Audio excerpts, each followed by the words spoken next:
Hello, Alan here, responding to Christian's video on gaming, and I do have a response. So you were talking about quarantine gaming. That's kind of a weird concept because it seems like, as far as board games, the whole idea is to interact, and except solitaire and stuff, but like card games, board games. Anything that's like non-video game related, because really the only way to distance yourself, I think, is like electronically, and then you're just back into the video game world. So I can't think of a game really where you interact, like physically interact, but you're like, there's no contact, unless there's like a game show environment or something where, like, okay, this is my answer, I'm gonna lock it in, and then you have some kind of electronic that way. But yeah, the kind of games that we were talking about, it seems like the only way is non-electronically. I mean, the electronic part is really would just be like a hindrance, because you rely on like expression and nonverbal cues and stuff. And you were talking about that game Chinatown, which is funny because you said that there were 6 people and it's 5 maximum, which is funny because the game I'm thinking of, which is the Resistance, it's 5 minimum. So if you had 6 people, you should have just put down Chinatown. You should have picked up the Resistance. But I think facilitating instead of participating or instead of competing, that happens sometimes. Like, I feel myself doing that. The best example I can think of is like when I play golf with people that are new, or people that either are new to the game or new to me playing. Golf, actually, at its core, it's not even really competitive, because you're not playing defense and you're not really altering the other person's performance. But sometimes, just to make it interesting or fun, you can use some points-based system to make it competitive, which is kind of what a lot of people do, right?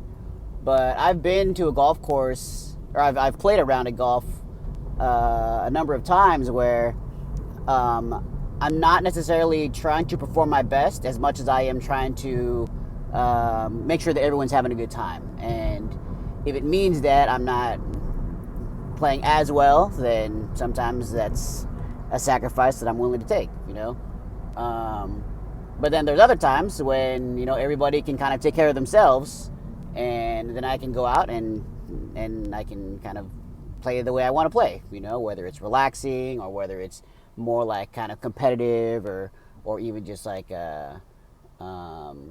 whether it's sometimes it's pace, sometimes it's vocal, sometimes there's a lot of different ways to play that game or any game. And sometimes I think you and I are similar in this way, where it depends on who's there and what your objectives are for that given session. I will say, like, conversely, I know that some people like run together. Like, I like running, but I don't really like running with other people. Like, running is something I do kind of just for myself. If somebody's either usually too fast or too slow for me, or they're not running like the same distance as me or whatever, or sometimes people want to talk, and like I don't really like talking while I run. But I will say that, like, an exception is, my immediate family members, my wife and my girls. If they want to run, or if they want to be outside with me, then sometimes I sacrifice a little bit of the run so I can be with them. But then it's kind of like pick and choose. Like, that one is a little more binary, where I'm either choosing to be with them or I'm choosing to be out there for myself. So I think, like, in this time of quarantine and isolation and stuff, gaming, unfortunately, is something that has not survived. I don't think that, unless we get back to kind of like the normal way from like before, I don't think that gaming is going to be, I don't think we can get back to gaming the way we are used to it or the way we want it to be. So for now, we just have to make do with what we got, other types of interaction, other types of having some fun, other types of enjoying each other's company. Are we going to get back to gaming? Then maybe. And if we do, then I look forward to it. So, on another note, like a tangent, I guess, what do you call it? Like a left turn. I was wondering what your take is on like writing. Like, I know you have some times that you write, you know that I have some times that I write, and I think the content is, it differs, and the format probably differs, but I'm kind of curious what your takeaway is for like what are the things that you think work well for you, what are the things that you find challenging, what are some of the things that interest you. With regard to writing, I think that it is a nice healthy, good use of your time, mental health anyway. But I do think that it takes some discipline, and it takes a certain set of circumstances, and it takes a certain prerequisite in order to do it the way you want to do it.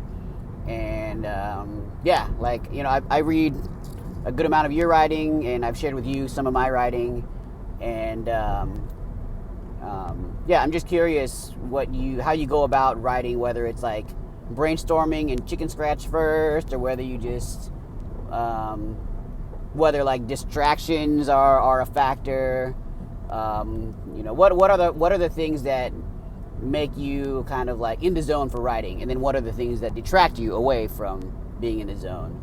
And are there anything short term or long term that you're working on, stuff like that? So anyway, if you have anything to share about that, then I'd love to hear it.